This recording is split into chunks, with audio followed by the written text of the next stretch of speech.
E aí galera, tudo bem com vocês? Vamos aí para mais uma edição do 6x1 Responde, que é aquele quadro onde vocês fazem perguntas, eu as respondo nesse vídeo. Vocês vêm nos comentários desse vídeo, deixam a sua pergunta para a próxima edição, que eu vou responder, e assim a gente vai se retroalimentando até o final da humanidade. Desde o início eu já peço para você deixar o like no vídeo, se inscrever no canal caso ainda não seja inscrito, e obviamente, comentar o que você acha dessas perguntas, dessas respostas, o que você concorda ou discorda, e também completar com a sua pergunta para a próxima edição. Começar com o questionamento do Guilherme Cardoso. Em caso de volta dos estaduais e o Cruzeiro permanecer fora do G4, qual seria a sua sensação diante da participação na Taça Inconfidência? Guilherme, obrigado pela pergunta. Assim, eu te confesso que pra mim não devia nem voltar ao Campeonato Mineiro, sabe? Não só não voltar esse ano, mas não voltar a ter mesmo. Eu acho um campeonato extremamente nocivo pro Cruzeiro. É claro, ele pode ter a sua importância para os clubes menores, mas ele deveria ser distribuído durante todo o ano para dar calendário para todo mundo, para que os jogadores não ficassem mais tempo desempregados do que empregados. Mas enfim, essa é uma outra discussão.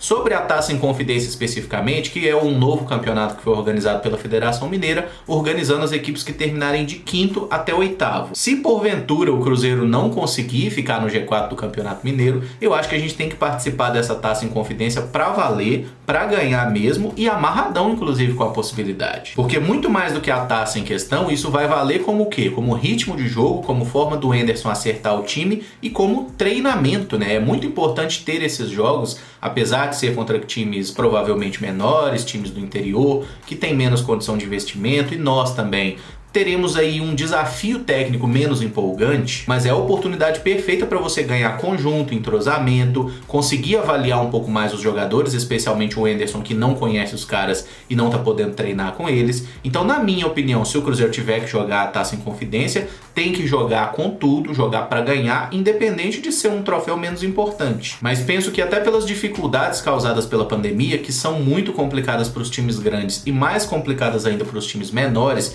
eu acho que quando voltar, os times grandes vão acabar tendo uma certa vantagem por causa das condições que tem de treinamento, a estrutura que tem. Então eu acho muito provável que o Cruzeiro termine no G4, embora eu confesse que assim, se terminar em 5º, em 6º, ou se nem tiver campeonato mineiro, por mim não vai fazer diferença nenhuma. O Reed pergunta: você preferia a Tríplice Coroa de 2003 ou a Libertadores de 2009? Reed, obrigado pela pergunta. Eu sempre vou preferir a história como ela foi contada, tá? A conquista da Tríplice Coroa em 2003, ela é um marco gigante na história do Cruzeiro, é o melhor ano da história do nosso clube, e eu acho que sim, a Libertadores de 2009 foi uma derrota que foi super complicada, é o meu pior momento como torcedor do Cruzeiro até hoje, foi o dia que eu fiquei mais triste, disparado enquanto torcedor, mas a conquista de 2003, até por serem 3 títulos, 2 deles extremamente relevantes, né, eu acho que vale muito mais. E tem um detalhe que talvez essa geração atual, as pessoas que tenham aí seus 15, 20, 25 anos não tenham muita noção de como era complicado para o cruzeirense viver com as provocações de que a gente nunca tinha sido campeão brasileiro. Era o único clube grande do Brasil que não tinha a tal estrela amarela que era concedida, né, aos times que tinham uma conquista nacional. E é sempre bom lembrar também que a Taça Brasil, que atualmente é considerada campeonato brasileiro, esse reconhecimento só veio pela CBF depois de 2003, acho que foi em 2010 ou algo assim. Então até aquele momento o Cruzeiro não tinha nenhum campeonato brasileiro. A partir de 2003 isso mudou para sempre e aquele ano foi mágico, cara, foi espetacular. Quem viveu sabe como foi bom, né, ser cruzeirense naquele ano.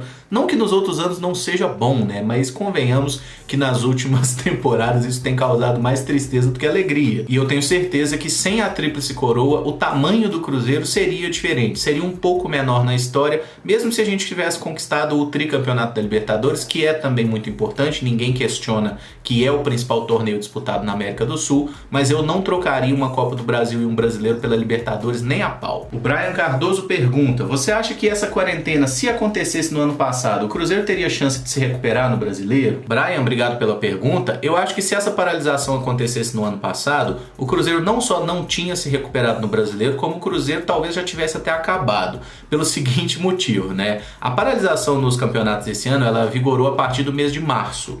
E no balanço do Cruzeiro, em abril do ano passado, esse número foi divulgado pelo próprio clube, a nossa folha salarial no mês de março, ela era superior a 20 milhões de reais por mês. Agora você imagina, num clube deficitário que não tem fontes de receita, mesmo ganhando, né, as verbas de Série A do ano passado, você ter um prejuízo aí de mais de 40 milhões de reais sem entrar nada nos cofres. Hoje o Cruzeiro já está todo ferrado, com salário atrasado, tendo uma folha salarial de 3 milhões, acho que nem 3 milhões não chega a folha do futebol. Imagina com a folha de 20 milhões. E só para tomar por base, né, o Flamengo, que é um time que hoje tem uma condição financeira muito mais saudável, o Flamengo recentemente pegou um empréstimo de 50 milhões de reais. Não é que tenha pegado empréstimo porque não tinha como pagar e não sei o que, mas é porque se não pagasse, se começasse a atrasar, começaria a colocar em risco essa boa condição que eles têm, mesmo tendo arrecadado coisa de 1 bilhão de reais na última temporada, tá? Então, se o Cruzeiro tivesse vivendo essa paralisação com a folha salarial que a gente tinha até a temporada passada, eu acho que a realidade seria muito pior. O clube em 2020 eu não sei nem se estaria existindo,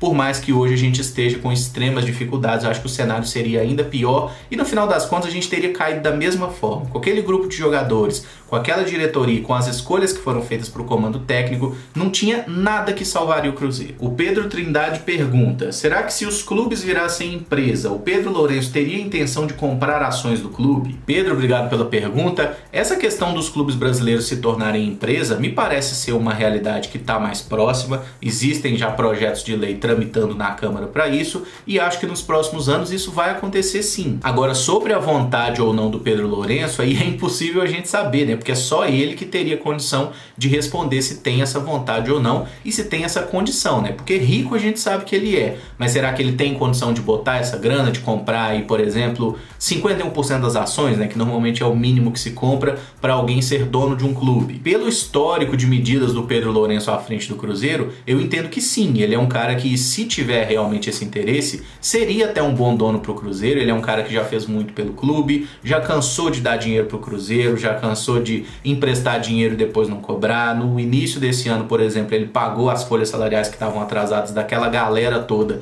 para que a gente não perdesse os jogadores. Então ninguém pode questionar o amor que o cara tem pelo Cruzeiro e o quanto ele já ajudou o nosso clube. Isso é um fato. A própria venda do Arrascaeta, que ele tinha direito a não sei quanto, quase 20 milhões, abriu mão de uma puta grana, né? E ainda parcelou os poucos mais de 2 milhões que ele tinha dado na época e nem recebeu, né? Porque esse parcelamento iria contar a partir desse ano, então certamente o Cruzeiro não pagou. Mas aí tem um outro detalhe, né? O Pedro Lourenço, que é dono dos Supermercados BH, ele nunca quis ser presidente do Cruzeiro. Será que ele iria querer ser dono do clube, por exemplo? Sinceramente eu não sei, tá? Mas eu acho que ele, assim como outros camaradas, por exemplo, essa galera do Conselho Gestor, são caras que mostraram ter um compromisso com o Cruzeiro, são caras que não entraram lá para tomar dinheiro do clube. Isso já é uma coisa muito importante em relação às diretorias anteriores. E pelas informações que a gente tem disponíveis hoje, nesse momento, maio de 2020, me parece que o Pedro Lourenço sim seria um bom nome para ser presidente do clube e, se ele tivesse esse interesse, poderia fazer um bom trabalho à frente do Cruzeiro. Mas sobre a intenção dele, se teria realmente essa vontade, é só ele que pode responder mesmo. Ele nunca trouxe isso de forma pública. E aí, só fazendo um paralelo com outro palestra, né? A gente tem, por exemplo, o Palmeiras e a relação com o pessoal da Crefisa com o clube. Lá a gente vê claramente que o pessoal da Crefisa, se pudesse comprar o Palmeiras, já teria comprado. Existe ali um projeto de poder de fato. Com relação ao Pedro Lourenço, ele nunca deixou isso muito claro. O Roger Gustavo pergunta: quais as principais promessas que surgiram no Cruzeiro e vingaram no futebol mundial? E, na sua opinião, qual o maior jogador que o Cruzeiro revelou? Roger, obrigado pela pergunta. Você falou sobre jogadores que vingaram no futebol mundial. E aí eu acho importante a gente fazer um contexto de caras, por exemplo, Dirceu Lopes. É um dos maiores da história do Cruzeiro de forma incontestável, mas não era normal os jogadores brasileiros jogarem na Europa. O Dirceu não teve oportunidade, por exemplo, como a do Tostão, de jogar uma Copa do Mundo, de conquistar o mundo efetivamente, né? E fazendo um parênteses, o Tostão, apesar de ter construído a sua história no Cruzeiro, ele foi revelado no América, ele não é uma revelação da nossa base. Mas então fica meio complicado a gente incluir jogadores de antigamente, da década de 60, 70 e 80, por mais talentosos que eles fossem, né? Porque quando eu penso em vingar no futebol mundial, eu penso em jogadores que realmente foram para a Europa, por exemplo, e tiveram um grande destaque. Nesse sentido, eu acho que a gente pode abordar, por exemplo, o Gomes, que é um jogador que foi formado no Cruzeiro e teve sucesso no futebol europeu. Eu acompanhei bastante a carreira do Gomes, porque ele foi jogar no Tottenham, que é um clube que eu acompanho, mas, por exemplo, quando sai do Cruzeiro, O Gomes foi pro PSV, jogou muita bola no PSV, inclusive teve com o time em semifinal de Champions League, né, por detalhe que não conseguiu pegar uma decisão. Depois sai do PSV, vai jogar no futebol inglês, no Tottenham, começa muito bem, leva o time pela primeira vez na sua história para uma disputa de Champions League, depois começa a tomar frango mais que tudo, é colocado no banco, tem alguns anos ruins, mas consegue de certa forma relançar a sua carreira no Watford, né, que é um clube inglês também, onde ele está jogando até hoje, e definitivamente o Gomes é um cara que venceu no futebol europeu, teve uma carreira muito bonita e ele hoje é um cara super respeitado na Inglaterra, como merece ser. A gente pode citar também o Maxwell, que é um jogador revelado na base do Cruzeiro, que nem jogou por aqui, mas teve uma carreira de muito destaque, seja no futebol italiano, jogou na Inter de Milão, jogou no Barcelona, ganhou praticamente todos os títulos que um jogador pode ganhar na sua carreira, teve passagem pela seleção brasileira, embora nunca tenha sido titular, disputou até a Copa do Mundo. O Giovani eu acho que é um jogador que merece ser citado, porque apesar dele não ter correspondido a toda a expectativa que ele teve, especialmente quando foi pro Barcelona, ele é um jogador que conseguiu jogar lá há alguns anos, depois teve uma passagem boa pelo Benfica, e já no final de carreira passou também por Manchester City e pelo Hull City da Inglaterra. Então teve também uma carreira muito sólida. Eu tava esquecendo do Belletti, mas lembrei dele aqui, né? O Belletti é um jogador que foi revelado também no Cruzeiro, teve passagem aí jogando como meio campista, né? Jogou no São Paulo, jogou no Rival Atlético, depois foi pra Europa, Vídea Real, jogou Copa do Mundo com a seleção brasileira. Belletti é campeão do mundo, inclusive, né? Apesar de não ter jogado efetivamente em 2002, ele tava no grupo. Depois Barcelona, fazendo gol de título em Champions League e tudo, jogou no Chelsea, uma carreira gigante também do Belletti, que pouca gente lembra, mas foi formado aqui. Vou colocar nessa lista aqui o Dudu, que não vingou no futebol europeu, até porque ficou muito pouco por lá, mas é um jogador que foi revelado na base do Cruzeiro, se tornou profissional aqui e hoje é um dos melhores jogadores do futebol brasileiro, tranquilamente há 5 anos, né? É o principal jogador do Palmeiras há muito tempo, já ganhou campeonatos brasileiros, já ganhou Copa do Brasil e é um cara que também tem uma carreira muito grande, muito bonita. Eu, inclusive, gostaria muito que o Dudu voltasse pro Cruzeiro um dia, mas não acho que isso seja muito provável, até porque a relação dele com o clube nunca foi das melhores. E isso desde que o senhor Zezé Perrella expulsou ele e forçou a venda dele pro Dinamo de Kiev, né? Que ele não queria ir na época, mas o Perrella meio que falou: irmão, ou você vai ou você não joga aqui. Então ele acabou indo para a Europa contra a vontade, né? Obviamente ganhou dinheiro também, ninguém foi para lá, ó, como eu sou coitado, como eu sou escravo, mas definitivamente a relação do Dudu com o Cruzeiro, ela é meio estranha. E fecho a lista com o melhor de todos eles, né? Já respondendo sua outra pergunta, que é o Ronaldo mesmo, que na época era Ronaldinho. Não, Emerson, mas ele passou pelo São Cristóvão. Não importa se ele passou pelo São Cristóvão enquanto era amador. Ele se tornou profissional jogando pelo Cruzeiro, logo ele é uma cria do Cruzeiro. Ronaldo é formado no Cruzeiro, por mais que nem ele tenha muito orgulho disso, aparentemente. E acho que não há muita dúvida que entre esses aí o Ronaldo é o mais talentoso, é o melhor que o Cruzeiro formou, e na minha opinião o Cruzeiro nunca chegou perto de ter um jogador do mesmo nível do Ronaldo.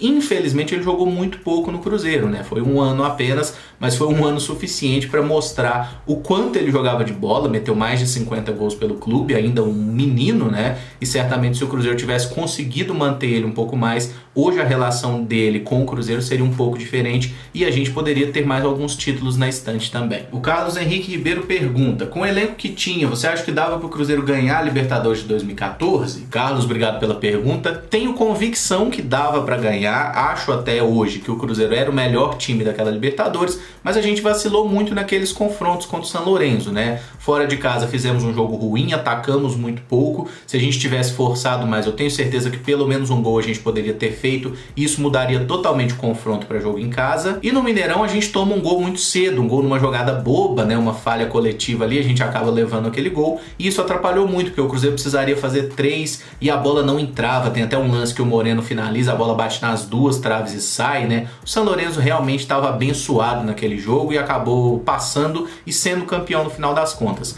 Até por isso eu acho que o Cruzeiro era o melhor time naquela edição. Infelizmente demos mole, né? Jogamos mal, principalmente na Argentina, e naquele dia no Mineirão, cara, nada dava certo, era impressionante. O goleiro do São Lourenço catou muito também. E por fim o Luciano Botelho pergunta: o Giovani tinha 20 anos em 2000 quando fez o gol do título do Cruzeiro na Copa do Brasil. Por que hoje em dia tem toda essa história de não colocar responsabilidade nos jogadores jovens? Idade não diz nada, o que diz é a capacidade técnica. Luciano, obrigado pela pergunta, concordo com a sua avaliação que o jogador bom de 17 anos, ele sempre vai ser melhor que o jogador pereba de 27, 28, 30, 35 ou 500, mas acho que a gente tem que considerar algumas questões. Por exemplo, todo jogador está formado com 17, 18 anos? Não, não é o caso. Tem jogador que tem a sua maturação com 17 anos, tem jogador que tem a sua maturação com 23. Isso é uma coisa natural no futebol, cada pessoa tem as suas características, suas condições, não dá pra gente botar todo mundo na mesma bacia, e é por isso que muitas vezes um clube acaba dispensando um jogador e no ano seguinte o cara estoura em outro clube, né? Por quê? Ele ainda não estava pronto e não tiveram a paciência. Agora tem jogador também que não vai estourar nunca. Mas focando no caso do Giovani, né? O Giovani é um jogador que, se eu não me engano,